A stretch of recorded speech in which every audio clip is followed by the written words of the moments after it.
Šis video yra Vilniaus dailiųjų amatų asociacijos ir partnerių įgyvendinimo projekto Europos dailiųjų amatų dienos Vilniuje naudojama žaliavos dalis. Projektą remia Vilniaus miesto savivaldybė.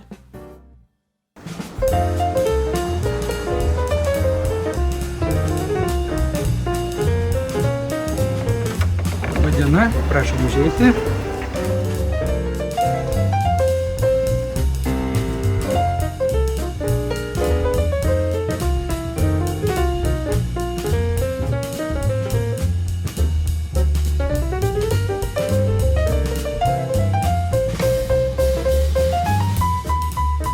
Esu Dainius Strazdas, Vilniaus puodžių cecho direktorius.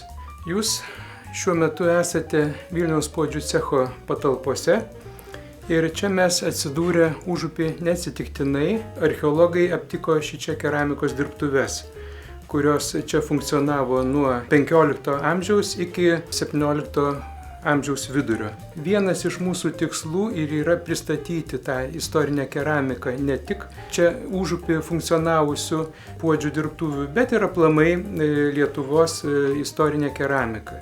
Vilnius garsėjo savo koklininkais meistrais, jie buvo kviečiami į kitas šalis. Mes irgi kūrėm konkrečias koklių kolekcijas, kurios po truputį netelpa pas mus ir galvojam plėsti šitą ekspoziciją ir plačiau.